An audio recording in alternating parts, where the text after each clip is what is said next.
Today we have a super premium handheld cordless vacuum battle featuring the new Shark Ion W1 versus the Dyson V7 Trigger. We put them both through a ton of tests, and this video will show the results and declare a winner. So links in the description to everything I'll mention, and let's get started. The Shark Ion W1 is a new sleek design from Shark. It comes with a crevice tool / dusting brush and an upholstery tool, both of which are stored on the charging dock. The Dyson V7 Trigger is currently the most advanced handheld cordless vacuum that Dyson makes. They have V6 and V7 trigger versions, but not a V8 or V10 version. It's similar to the V7 cordless vacuum, but it's quite a bit cheaper than the full vacuum, as it doesn't include an extension wand or a cleaner head for floors, but it does include the standard attachments plus a mini motorized brush, which we'll talk about later. In the upcoming test results, I'm also going to include results from the Shark Pet Perfect 2, since it was the winner of our budget handheld cordless vacuum competition a while back, and it will help give us some context. Starting with the weight, the Shark Ion W1 was the clear winner here, as it was only 1.5 pounds compared to over 3 pounds for the Dyson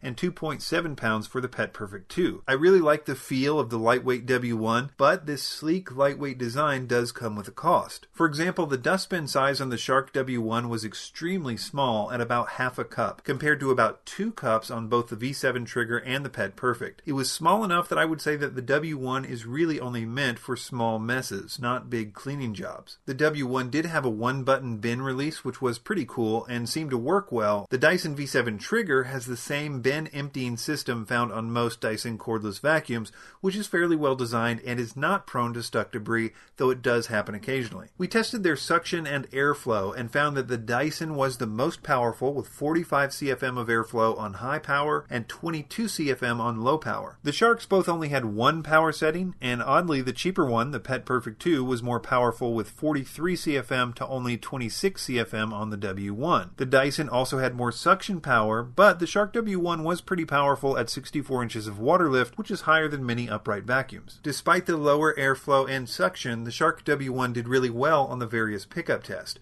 No, it didn't have the raw power of the Dyson V7 Trigger, but it did get the job done and without a single clog, which was a big problem in the budget tests. With things like carpet pickup and pet hair pickup, the edge has to go to the V7 Trigger, as it has the mini motorized brush, which has an independent electric motor and is really useful for odd jobs like stairs or car cleaning. The Shark Pet Perfect also has a similar attachment, which is good, but not as good as the Dyson mini motorized brush. The W1 only has an upholstery tool, which wasn't all that helpful, so it's not going to be great for carpet-oriented tasks. One area where the Shark W1 excelled was with filtration. It was the only one to pass our filtration test with 5 micron particles, though technically I don't think the W1 has a HEPA filter, only an EPA filter, which is almost as good. The others don't have anything close to HEPA filters, though it should be said that for a few extra bucks you can get the V7 Trigger Pro, which I will also link below, and it does have a HEPA filter. With battery life, the W1 got about 9.5 minutes, the Pet Perfect got about 10.5, and the Dyson got about 8 minutes on high power and 32 minutes and 36 seconds on low power. When you consider their airflow, though, it seems that the Pet Perfect 2 had a better battery to airflow ratio.